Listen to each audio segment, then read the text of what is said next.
Greetings metalheads and welcome to another edition of the Friday the 13th YouTube channel. Now today you're going to be listening to a audio interview done with the mighty Manowar.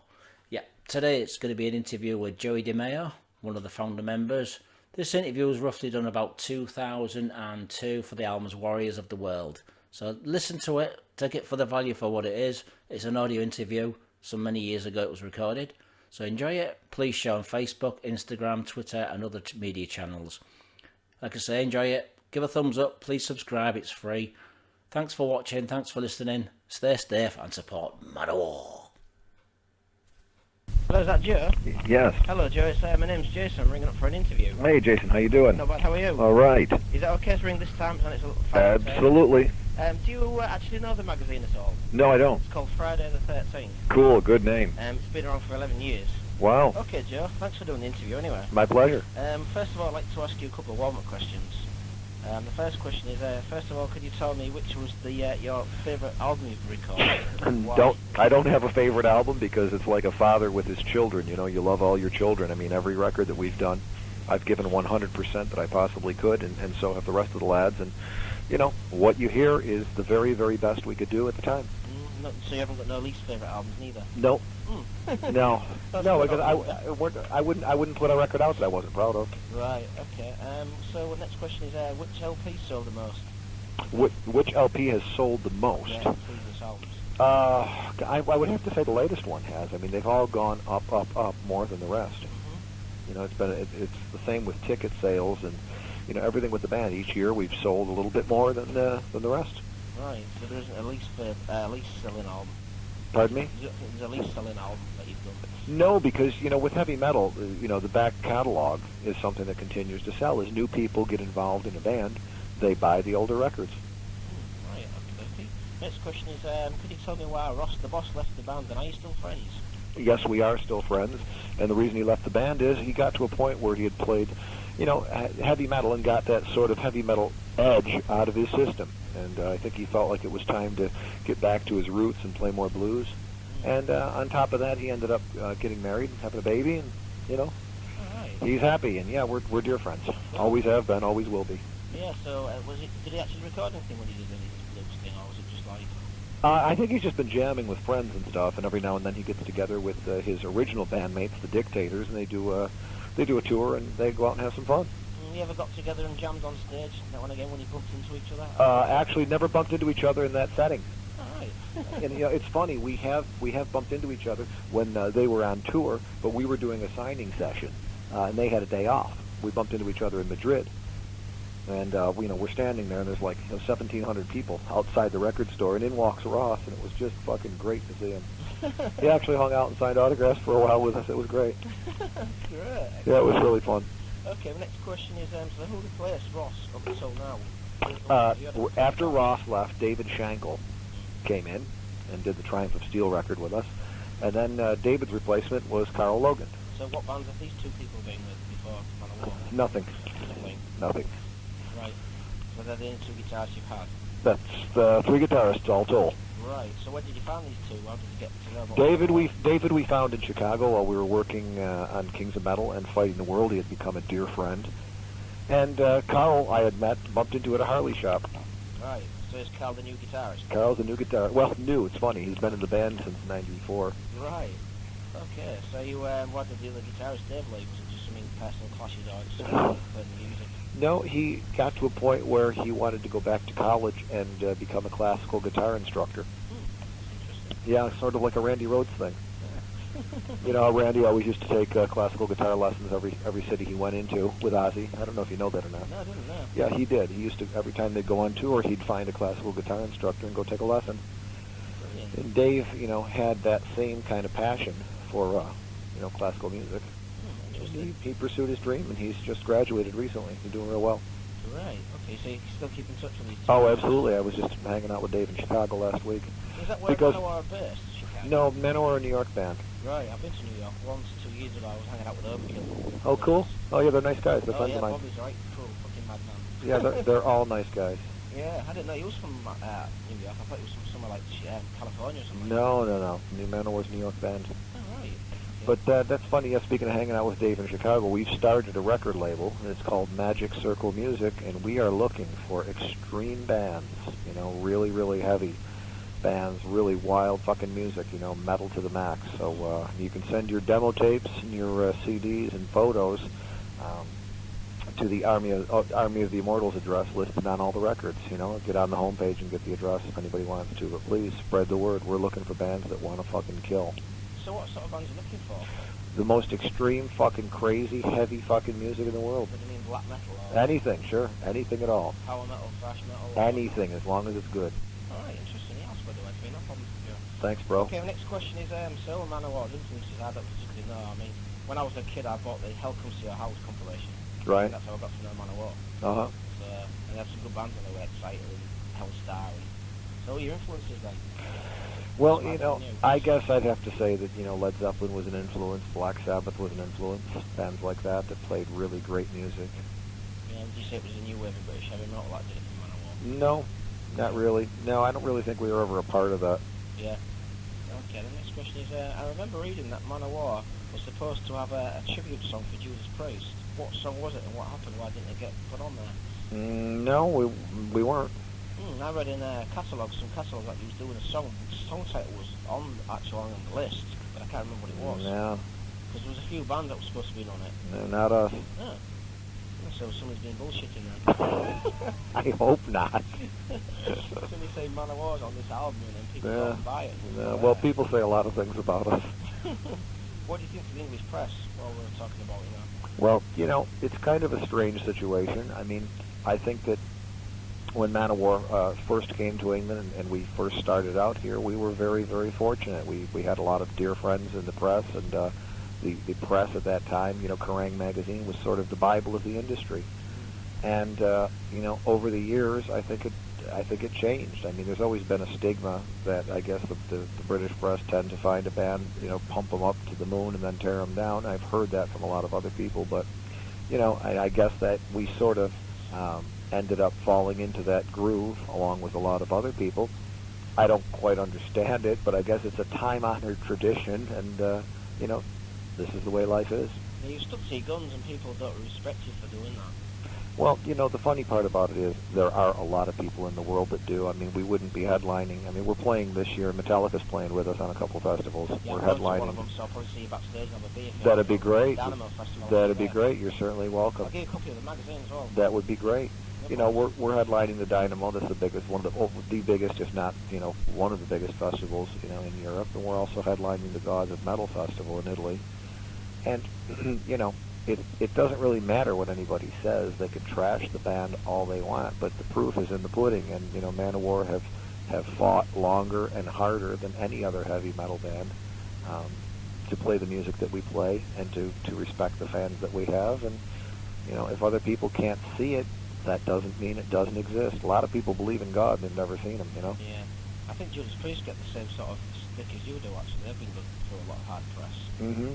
And Judas Priest are a good band. Yeah, yeah. I'm actually good friends with Ripper Owens. Oh, are you? Yeah, his old band mentioned me on one of their albums. I met Judas Priest in the studio, and they're really nice guys. I think you've met them. No, I've not really met them. I've talked to Glenn Tipton on the phone once. He seemed like a great guy. Just like no attitudes at all, and just like so cool. Well, that's because they're fucking a great band. That's why. Although I could say that about Metallica. I don't know them. I mean, I've met them years ago. You know. Cool, but the rest of them seem to have attitudes. It sucks. Oh, that's too bad. I don't think I got my way to talk to them at Dynamo. Oh, well, you could put that on the cover of your magazine about them, then. Oh yeah. Okay, the next question is before we talk about the live CD, could you tell me about this very small bass guitar that you're using, real thin neck? Somebody asked me to ask you this. Oh, yeah. My guitars are custom made for me, and they're regular bass guitars like anybody else's bass guitars. It's just that because I play with a pick, you know, I really have moved my strings in a little bit closer than someone that would play with their fingers. That's about it. What makes it? Who makes it? Is it not Rickenbacker? Is it still? No, Rickenbacker stuff is junk. Right. Didn't you used to play them at one point? Yeah, I did, but the only thing that was Rickenbacker was the wood. Each and every single part was taken off of the fucking thing that was Rickenbacker because the quality of their stuff is really garbage. Right. So Lemmy's the only one that plays them all It's, well, the reason Lemmy plays is because they build them specially for him. So Right. Lemmy's not playing a regular Rickenbacker because Lemmy's not a regular bass player. He's a fucking animal, and he's a great guy. Oh, yeah, I interviewed him last year, and he just took the piss out of me all the way. You can't fucking beat the guy. He's just a fucking good person. Any way you slice the cake, He just doesn't give a shit.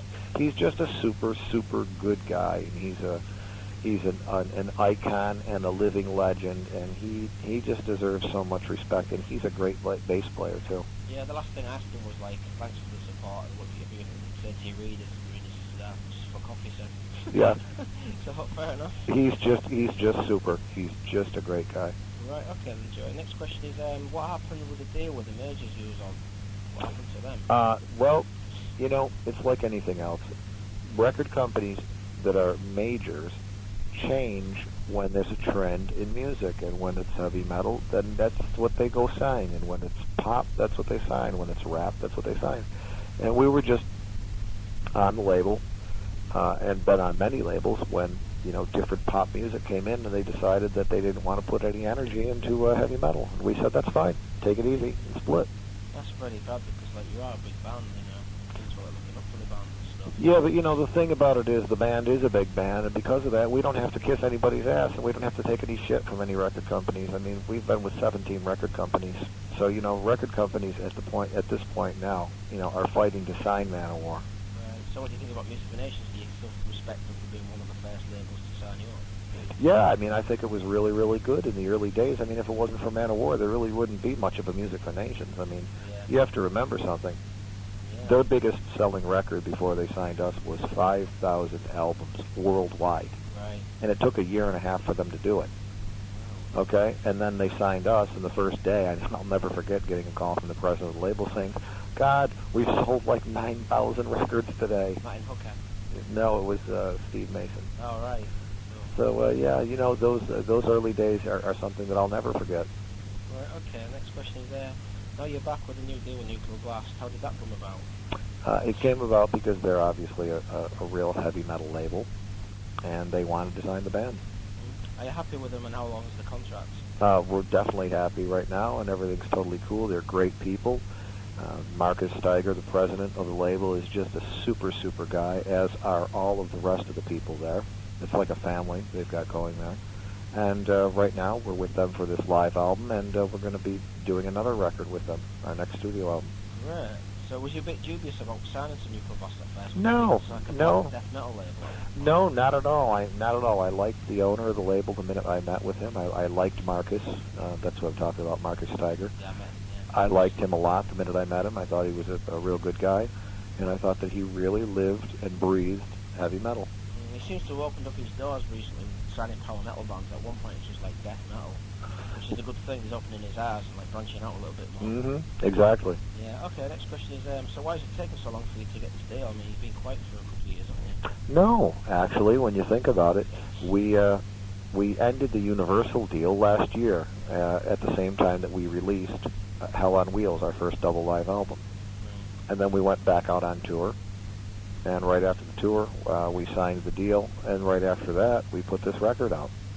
I didn't actually know that you recorded a live album before this. Oh yeah, we recorded a live album called Hell on Wheels, and it's a double live album, and it's our first double live album. So does the sound quality differ from this new album, from that one? The mix is a little bit different. On the first live album, it's the audience mics are not as loud, and it sounds a little bit more like a studio record. I mean, obviously you can hear the crowd, but the accent is really on a different sound, a punchier, harder sound. And this album is just like you're standing right in the middle of the arena. It's a completely different sound perspective. Yeah. And it's really interesting because when you put the two records together, you've got the complete live feel of the band up to this point.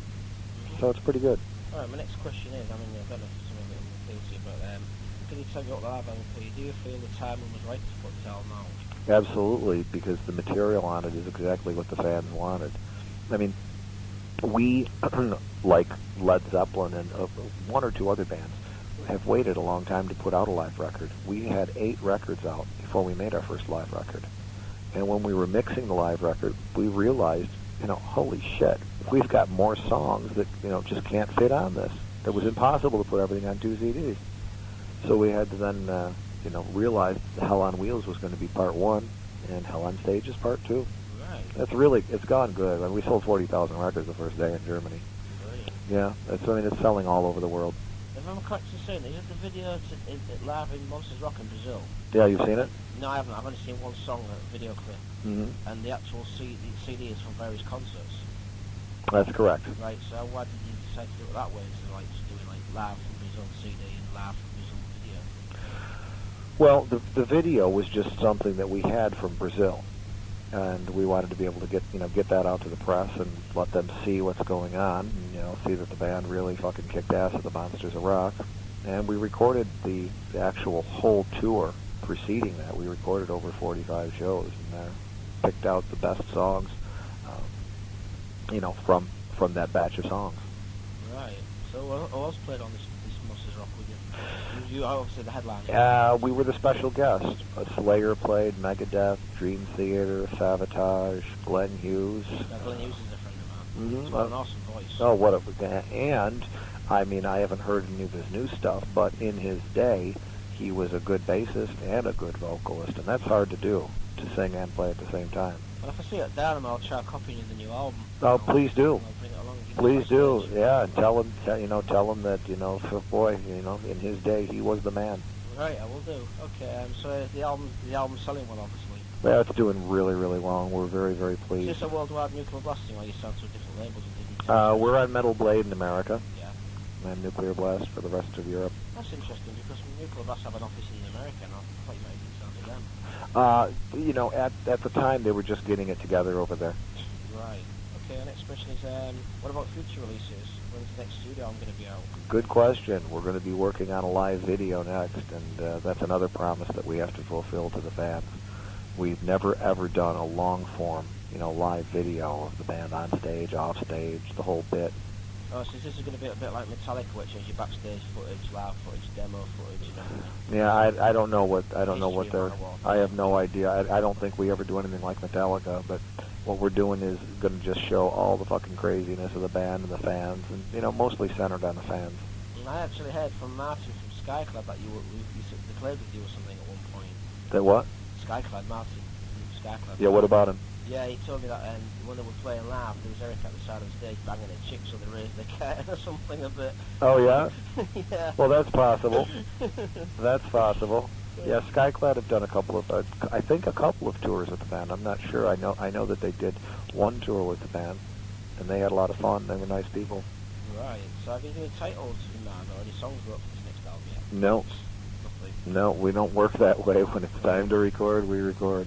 Right, is it going to be typical Manowar? Is it going to be more directed towards the millennium sort of metal, which a lot of bands seem to be doing now? Well, I don't know what the other bands are doing, but, Manowar makes Manowar albums. Right, so the next question you wouldn't be I was going to ask you, will the next LP different from previous albums? Well, each one of our records has been different from the rest, but, it's another chapter in the book of Manowar. Right, okay, next question is, so are you really excited about playing Dynamo? Yeah, it's going to be great. We're really looking forward to it. Those big festival shows are really where Manowar comes alive. Mm-hmm. It's a lot of fun. Right. Okay, next question. Yeah, we're going to melt people's faces. Is it true that you still are the loudest band in the world? Of course. Yeah, and do you have all your amps plugged, switched on stage? Oh. Most bands don't. Yeah, well, we're not most bands. We never have been and never will be. There's only one Manowar. Right. And every bit of gear we've got, we use. Do you actually wear earplugs on stage? Sure fucking do. God, if you ever stood in front of my amps, you'd want to wear a football helmet. Because I'll be in the press pit taking photos of you. All right. To wear earplugs. I would definitely advise it. I'd advise it if you're sitting home and just got your window open listening to the Dynamo concert and you live 100 miles away. Right. Wow. Okay, any plans to tour Europe at all? Europe, UK especially? Not at the moment, although, we are looking forward to getting back and starting to play the UK now that, now that we're starting back up here in the UK, and we've never forgotten our fans here, and we definitely want to. That's really good. Good. Never bigger, never better. Is your fan club still based in Leeds then, or is that gone now? Actually, what we're doing is restructuring. Yes, we're still, still in touch with the same people, obviously, tremendous people, Yeah. but we're doing everything through the internet now. Right, because I noticed on the new album there wasn't no Leeds address. I was wondering if there was Right. something Yeah, still the same people working with us. Simon and his wife, but we're going to be doing it through the internet. send him my regards. I certainly will. Friday 30 today. I will. Okay, thanks for doing the interview. Just before we go, there's one more question. Have you heard any rumours about a Manowar tribute album? Do you think there should be one? What do you think of these? I don't know anything about it. If there was one, what would your opinion be? Would you Oh, please? sure, of course I would. I know a lot of people, fans that I've interviewed, that don't really like tribute albums. I don't know why. And it's like I spoke to Mark from Fates Warning, I don't know if you know Fates Warning, Mm-hmm. and he thinks that they're brilliant albums. He said, how can you get any higher for opinion of somebody, like respecting somebody? I know. I And he think thinks it's great. I think so too. I think so too. I People think it's a whinge about compliment. Tribute albums, and he's like, wow, you can't get any higher, you know? No, I think it's a real compliment. Yeah. What sort of songs would you like people to do if there was one? Oh God, I don't know. Whatever that's the kind of thing you can't pick for people to do. Those are things that they need to do themselves. So have you ever thought of doing any tribute, any sort of like side projects or anything? Not at the moment. But those are always fun things to think about for the If you future. actually did one, what sort of style would you do? Would it be like, Oh God, it'd probably be a mixture of different things. Yeah. any idea of what sort of people you'd like to have on this album? Don't have a fucking clue. I can think of a really cool guitarist that you probably go great with. Sorry? James Murphy. Who is he? James Murphy. Where is he from? He's from Testament and other bands. Uh-huh. Maybe Under the Rock from King Diamond. He's an awesome guitarist. Uh-huh. And I reckon he'd do some pretty good with those. Oh, cool. Okay then, Joe. I'd like to say thanks for doing the interview. Very nice talking to you, Um, and thanks for the support of the band. Yeah, do you have anything to say for the readers? Just want to say thank you to all the fans for supporting the band, and we'll never let you down. We'll always be playing true fucking heavy metal, so look forward to seeing you at Dynamo or Yeah, Gods of well, Metal or any one of the festivals.